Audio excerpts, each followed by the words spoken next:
Bienvenidos a Jalisco Cuida tu Salud. ¿Sabía que hay más de 200 trastornos mentales?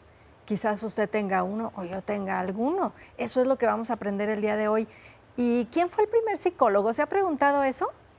Damos la bienvenida a la licenciada en psicología, Mariana Muñoz Ochoa. Ella es jefa de la línea de atención en crisis del SALME, que es el Instituto de Salud Mental. Bienvenida, licenciada. Hola, muchas gracias por invitarme. Oye, de entrada, ¿quién fue el primer psicólogo? Se llama Wilhelm Wundt. Él fundó la psicología científica como tal en 1879, pero siempre hay que recordar que no solamente existe la psicología científica o que no hay una sola forma de psicología, sino que hay otras metodologías que nos pueden funcionar. ¿Y cómo se dieron cuenta de las enfermedades mentales? Bueno,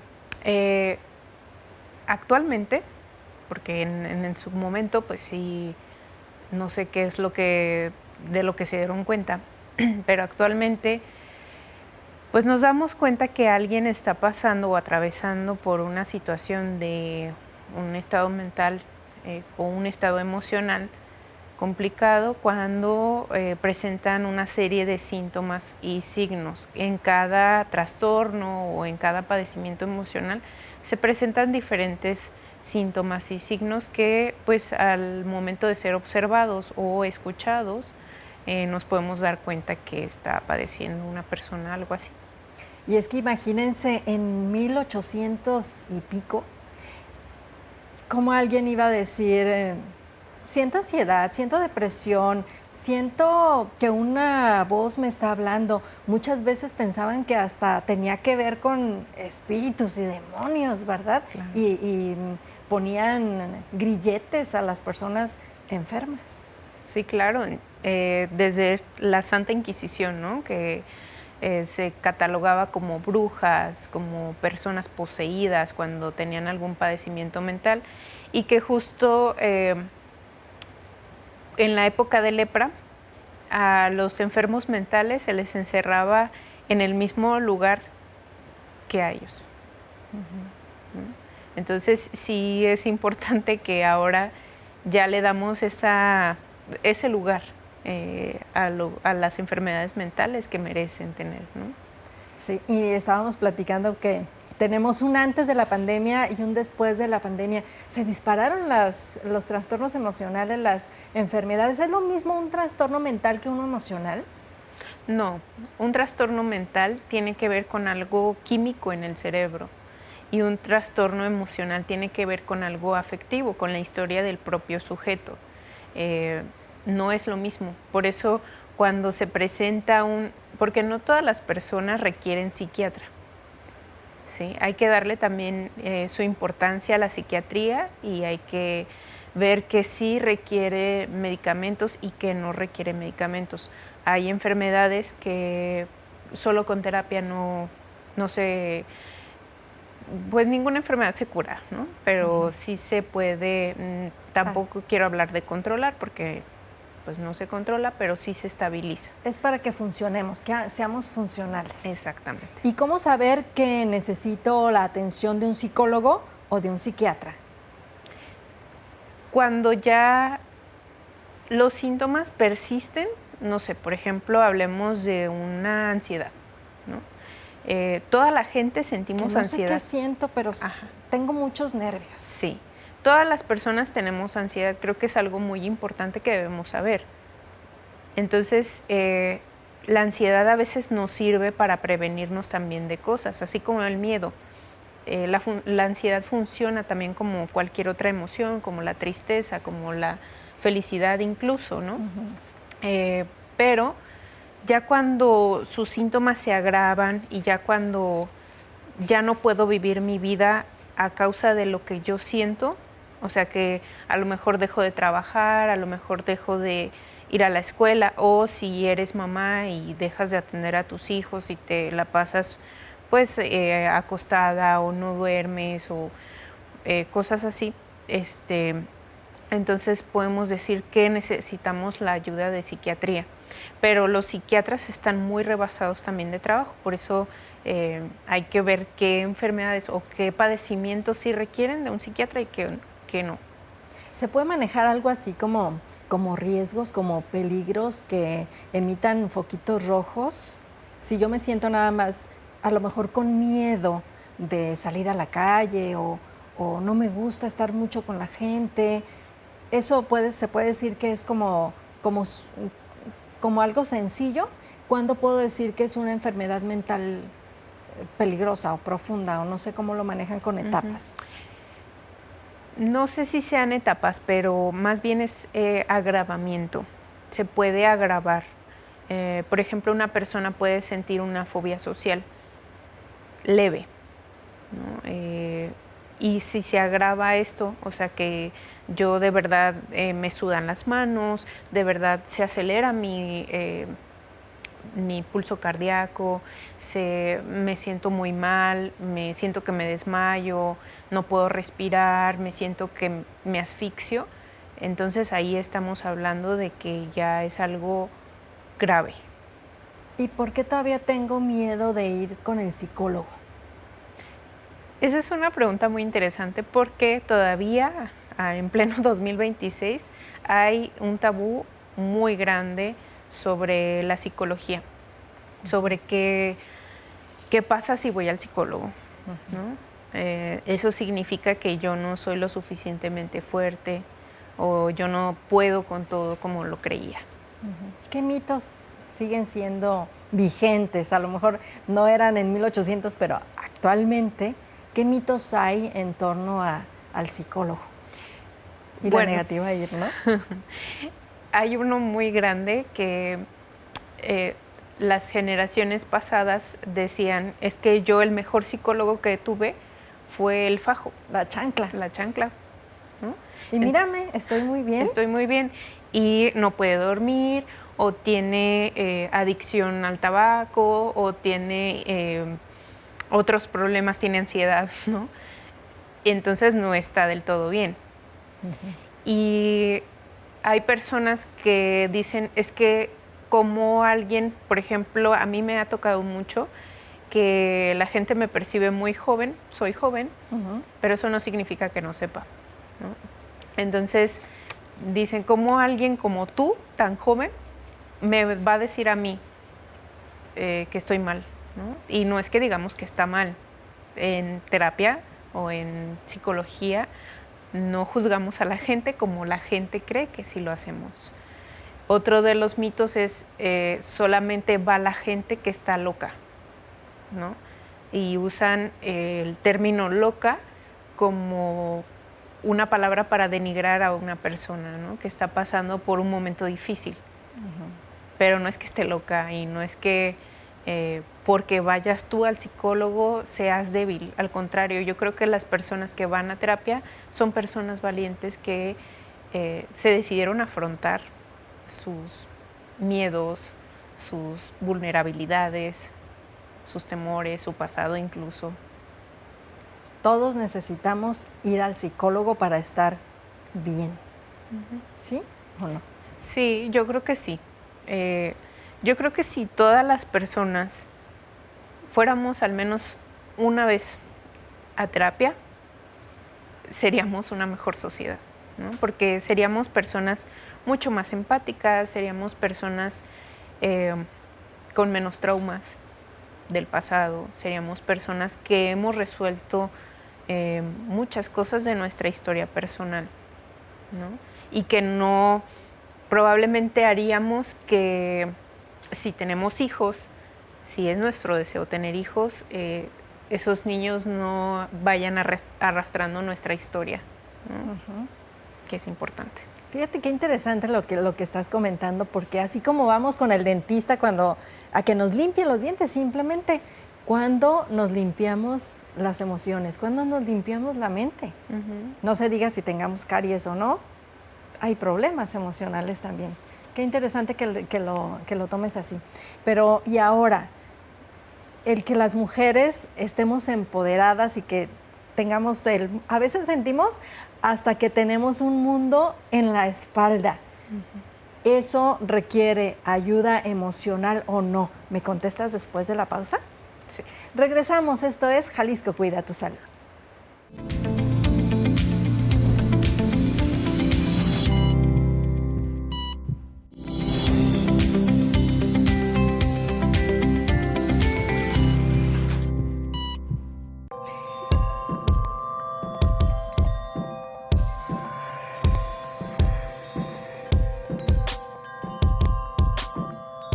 Cuando entré a psicología, la mayoría de los compañeros decían que estudiaban psicología por querer ayudar a la gente.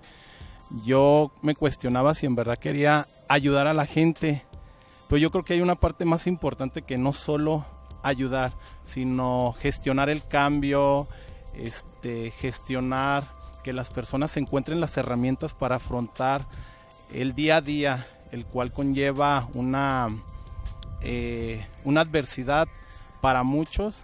Y aparte de que considero que la psicología es la profesión, la carrera más noble y la cual lleva un conocimiento más vasto. Tenemos que estudiar filosofía, la conducta, tal vez hasta economía, varios puntos en donde complementa nuestra profesión. Varias carreras, profesiones están involucradas en la psicología. Cuando yo salí de la carrera era dar terapia privada, particular, pero aquí en el Hospital General de Occidente es donde he recibido las más grandes satisfacciones, porque aquí las autoridades del hospital me dieron la confianza de hacer interconsultas diarias con los pacientes.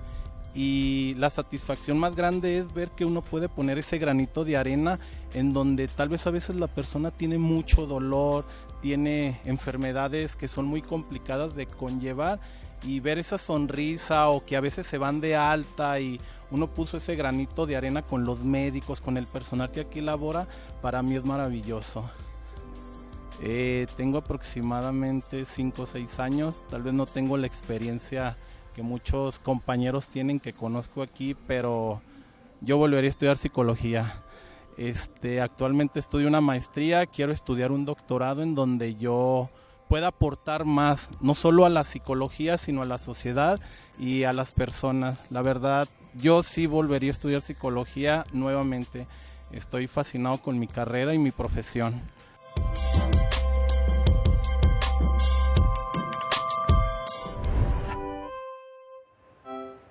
¿Qué le pareció la pasión que tiene el psicólogo Eduardo para atender a la ciudadanía? ¿Tú por qué estudiaste psicología, Mariana?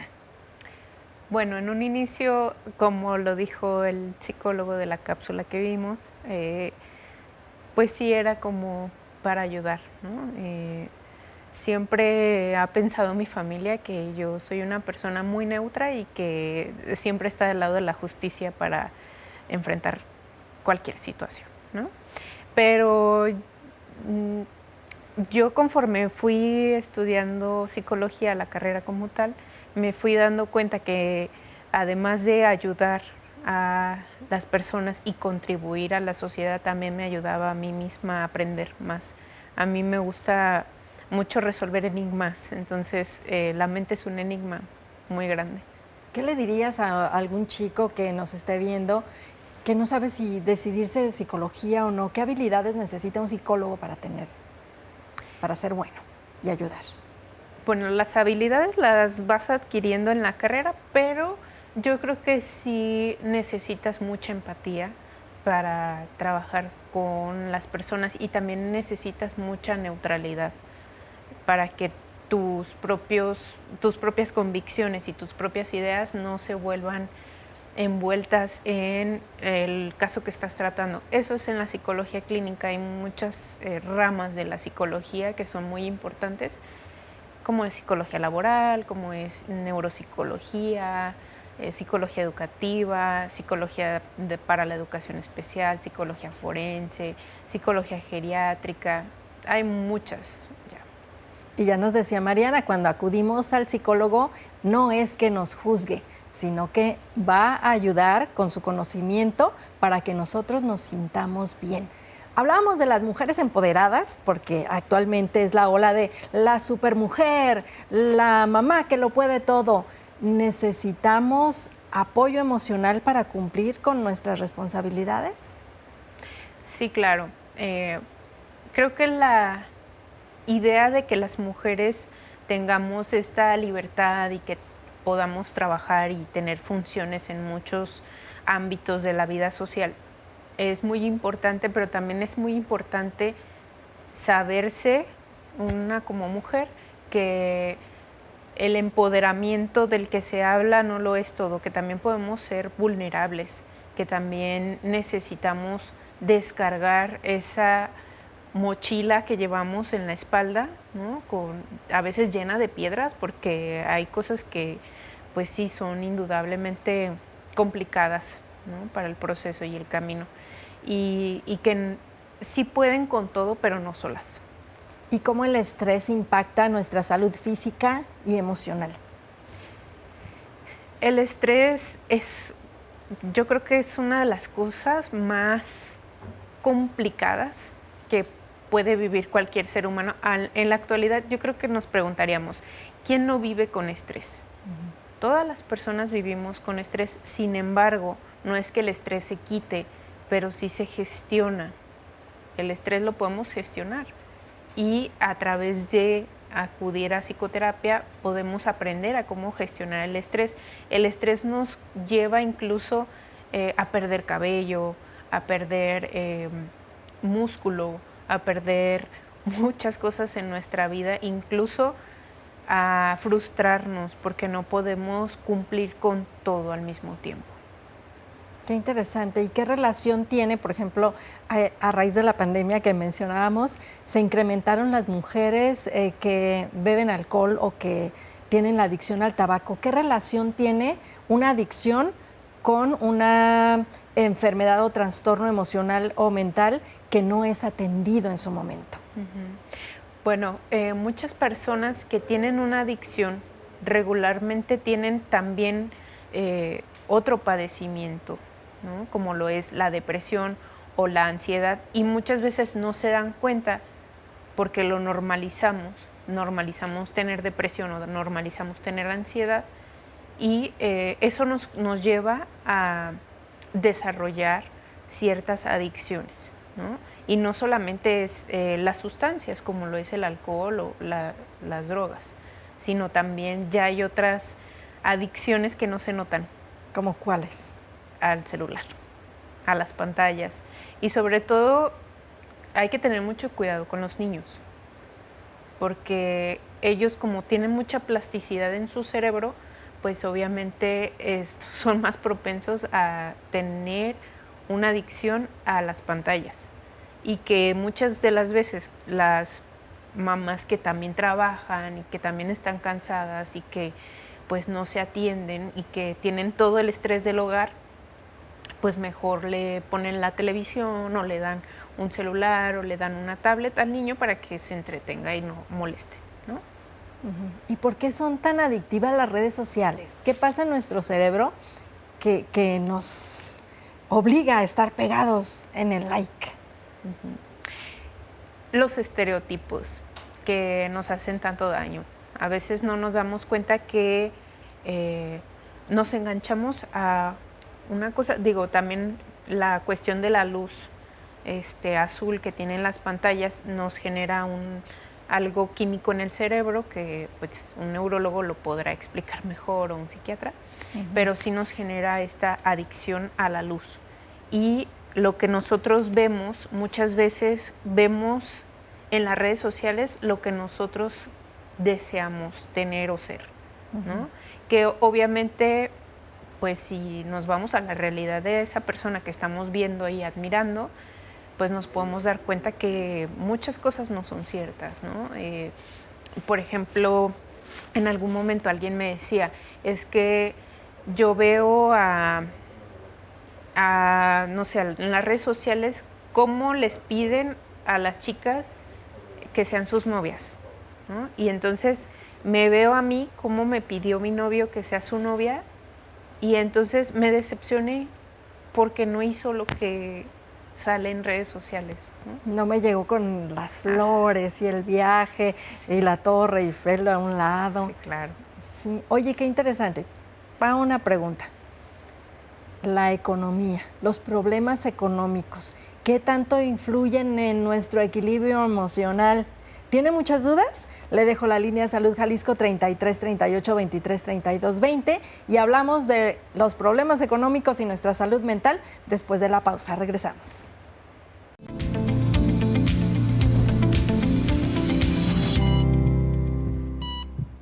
Estamos charlando con la psicóloga Mariana Muñoz y la pregunta quedó, si tengo problemas económicos, ¿esto desequilibra mi salud emocional, Mariana?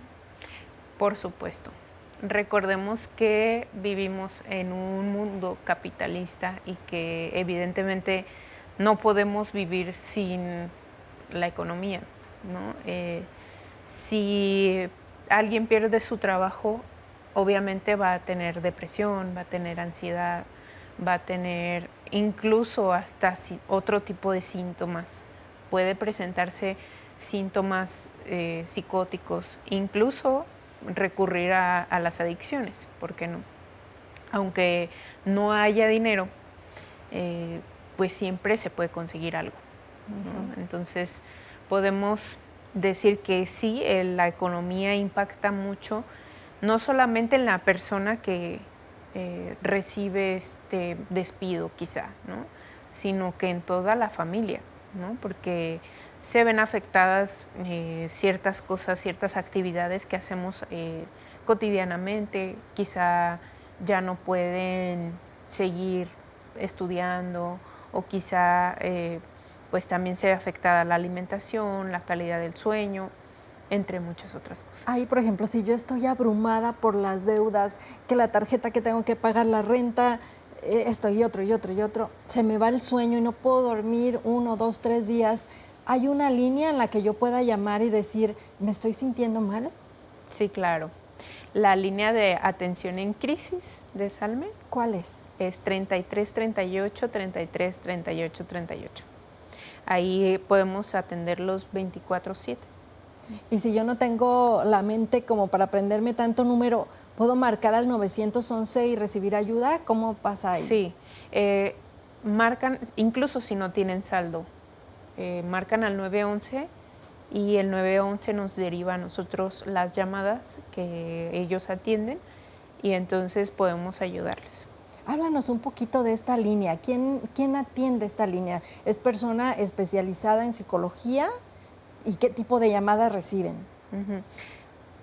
Todos los interventores que están en la línea, interventores e interventoras, porque también hay mujeres, son psicólogos profesionales de psicología y tienen una especialidad en intervención en crisis, que es muy importante, y además otras capacitaciones que constantemente se les está dando para darles una mejor atención a la población.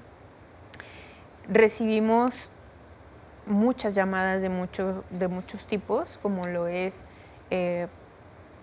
intervención en crisis, como lo dice cuando una persona se encuentra en una crisis emocional, de violencia también, ¿no? Que muchas veces llaman porque viven violencia intrafamiliar. También se reciben llamadas de información, por ejemplo, si alguien quiere ir a Kaizen estancia breve, a una consulta con un psicólogo y no tienen dinero, pero sí necesitan acudir a terapia, pues obviamente nos llaman y se les orienta para decirles a dónde ir. A ver, Mariana, ¿quién puede llamar a esta línea? Cualquier persona que tenga la necesidad de ser escuchada. ¿Puede ser un niño? Sí, incluso tenemos ya también la capacitación de atención a niños, niñas y adolescentes. También. ¿Un abuelito? Sí, quien sea. Niños, niñas, adolescentes, jóvenes, adultos mayores, quien sea nos puede llamar. ¿Es diferente un problema emocional de un niño a de una mamá o a un abuelito? Sí, claro, porque recordemos que hay etapas de la vida que se presentan diferentes o atravesamos diferentes cuestiones, ¿no? Un niño obviamente no va a pensar en qué les voy a dar de comer a mis hijos como lo pensaría una mujer adulta. una mujer adulta no pensaría en ya me duele, bueno, a lo mejor sí, pero no pensaría en que quizá tiene una enfermedad y ya está más cerca de una enfermedad terminal o algo. O sea, por una el mamá estilo. cuidadora que se siente abrumada por tanta responsabilidad de cuidar a un enfermo también puede llamar. También. Entonces es al 911, al 075, ¿y me repites el número? 33 38 33 38 38. Y aprovecho también para recordarles la línea Salud Jalisco 33 38 23 32 20. También puede hacer una llamada si tiene alguna duda en torno a este tema de la salud emocional. Otra pregunta, por eso quería tocar el tema de los niños, porque esta línea no es para jugar. Claro. Regularmente, yo sé que los niños son niños y hacen travesuras, ¿no? Pero hay que recordar que estas líneas son muy importantes porque recibimos crisis, atendemos personas que están en crisis, personas que necesitan el apoyo, que incluso puede estar su vida en peligro. Y cuando se reciben las llamadas de niños que hacen bromas, pues se deja de atender a una persona que realmente tiene una necesidad por atender esa llamada de broma. Pero no nada más los niños hacen bromas, ¿verdad? No nada más los niños marcan estos teléfonos para jugar. ¿Qué llamadas han recibido, Mariana? Pues se reciben de todo tipo de llamadas, ¿no? Incluso hay llamadas equivocadas, llamadas de estoy llamando a la pizza o llamadas incluso... ¿Como burlonas? Ajá. Hay llamadas de acoso, hay llamadas de... no, pues a veces se equivocan, ¿no? Estas llamadas necesitan ser sancionadas también, ¿no? Y educar desde los niños hasta los adultos. No son teléfonos para jugar porque hay vidas en juego. ¿Quiénes reciben más atención mediante la línea? ¿Las mujeres, los varones? Es muy curioso porque ha ido cambiando la tendencia. Ya los hombres son los que más llaman a la línea, curiosamente, porque uno pensaría que son las mujeres quienes más llaman, pero bueno, es como casi mitad y mitad, pero sí gana un poquito más el porcentaje de los varones que llaman a la línea. Creo que esto se da porque, pues como es un servicio totalmente en línea y es corto, es breve, pues los hombres se sienten con menos prejuicio de tengo un padecimiento mental o tengo una crisis emocional, entonces voy a llamar para que me atiendan, pero no me están viendo. Sí. Entonces se sienten como protegidos o más libres para expresar sus emociones. Recordemos que la cultura mexicana lamentablemente impide que ellos puedan soltar libremente toda la carga que traen de responsabilidades. Sí, claro. Eso es uno de los tabús, ¿no? Que también se manejan alrededor de la psicología, de por qué las personas no van a terapia, ¿no? Precisamente porque ya en el lado de los hombres pueden decir es que yo soy un hombre fuerte, valiente, macho, mexicano, ¿no? Y entonces yo no necesito que quizá, porque sabemos muchas mujeres psicólogas, entonces yo no necesito que una mujer me diga a mí cómo debo vivir mi vida si yo soy fuerte. Fíjense, tenemos las dos partes, ¿no? Las mujeres empoderadas que dicen yo no necesito ayuda y los hombres que dicen yo soy macho y no necesito ayuda. Pero vamos a una pausa y para conocer un poquito más acerca de esta línea de Salme, vamos a una pausa y regresamos. Esto es Jalisco, cuida tu salud.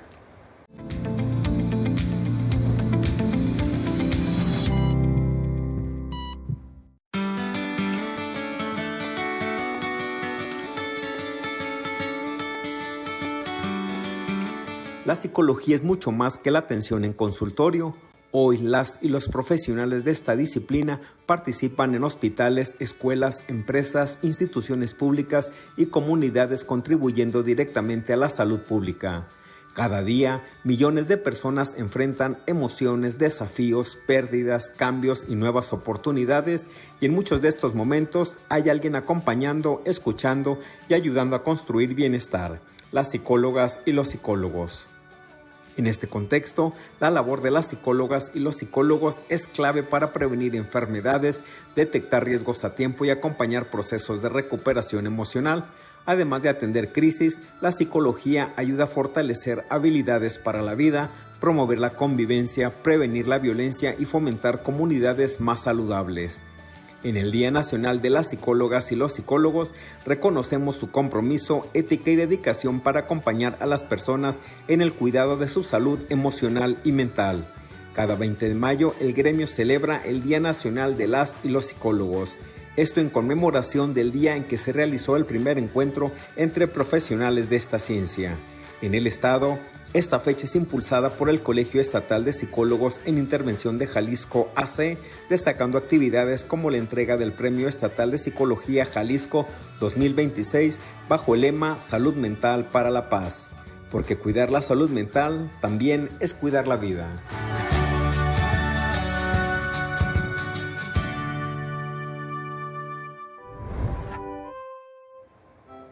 Así que felicidades a los psicólogos, a los encargados de cuidar nuestra salud emocional. Felicidades, Mariana. Gracias. ¿Y qué son las señales que nos deben de encender estos foquitos rojos a los padres de familia para atender oportunamente a nuestros hijos, Mariana? Esas señales las identificamos cuando... ¿Quién conoce mejor a sus hijos? Los papás, ¿no? Y nos podemos dar cuenta cuando hay un cambio repentino de conducta muy brusco. Los adolescentes, yo sé que la adolescencia es una etapa muy compleja, como tal es adolescencia, y entonces es algo que duele y regularmente empiezan a pasar procesos hormonales muy importantes para estos adolescentes, y yo creo que sí es importante darnos cuenta cuando hay un cambio muy brusco, ¿no? Y también saber acercarnos a ellos para poder prevenir. Es importante, sí, la atención, pero es más importante la prevención en temas de salud. Y qué importante es la educación, el enseñar a los hijos a ponerle palabras a sus emociones. Sí, claro. Si, por ejemplo, tenemos mucho la tendencia a quienes son papás a que no hablan de sus emociones con sus hijos, porque los hijos no nos deben ver débiles ni nos deben de ver mal. Pero hay que recordar que también somos humanos. Los adultos somos humanos y entonces podemos enseñarles a través del ejemplo que también podemos sentirnos mal, que hay cosas que nos duelen, que hay cosas que pues sí tenemos que nombrar para saber que existen. ¿Y qué tanto nos pueden ayudar los emoticones, Mariana? Ahora que hablábamos de las redes sociales, tenemos muchísimos tipos de monitos, ¿no? ¿Eso nos puede ayudar a enseñar a los niños a identificar sus emociones? Es que precisamente a través de esos emoticones, de los stickers de WhatsApp, es que nos damos cuenta que los niños, las niñas, adolescentes, jóvenes están atravesando algo. Incluso se ha estudiado mucho el patrón de ciertos emoticones cuando están atravesando una situación particular. A ver, como si vemos mucho la carita triste en las redes sociales de mi hijo, ¿eso me puede decir que está deprimido?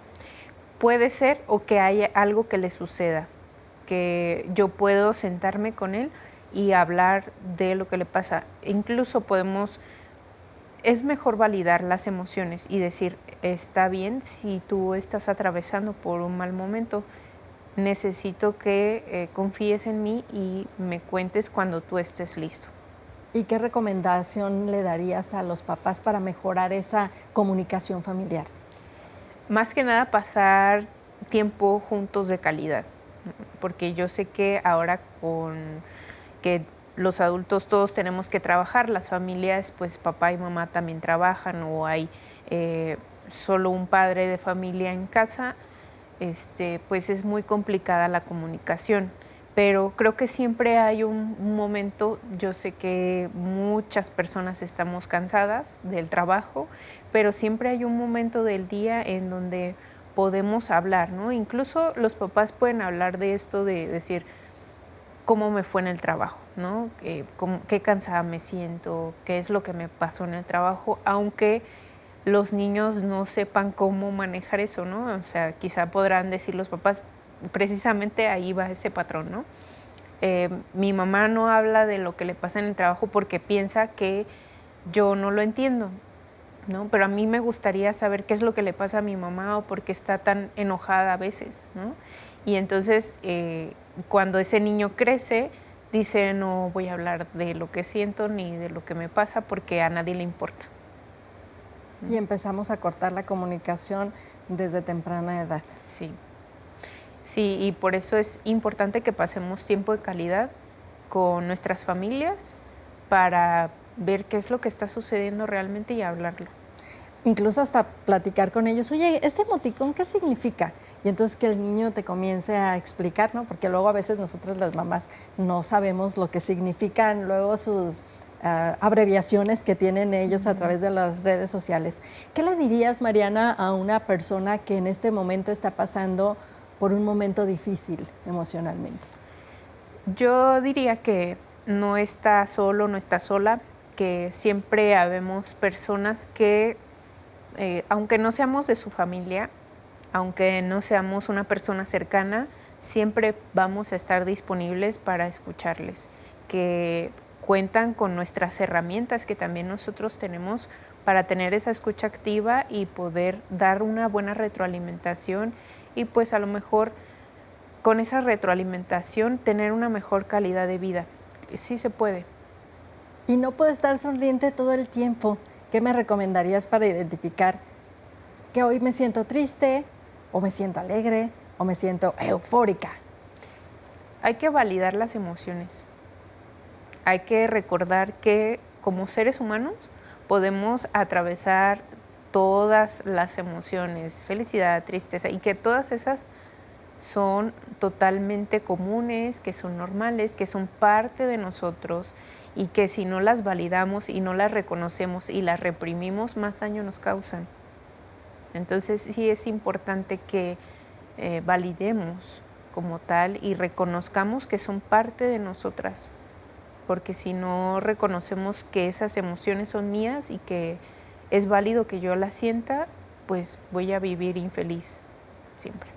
¿Y cómo elijo a mi psicólogo? Esa es una pregunta muy interesante porque los psicólogos se eligen a través de cómo me siento con esa persona, si me siento con la suficiente confianza para poder hablar de lo más profundo de mi vida, ¿no? Porque hay veces que nos sentimos que nos van a juzgar, ¿no? Entonces no, pues obviamente o espero que ningún psicólogo juzgue, y eso es lo que deberíamos de hacer todos. Nadie debe de juzgar a nadie, y pues con quien yo me sienta en confianza y a gusto y que pueda hablar de todo lo que necesite hablar. O sea, ¿sí puedo abrirle mi corazón al psicólogo? Sí, claro, totalmente. Puedes hablar de, pues, de lo que sea, prácticamente de lo que sea, ¿no? A veces los pacientes, los usuarios llegan a consulta y dicen, no sé de qué hablar el día de hoy.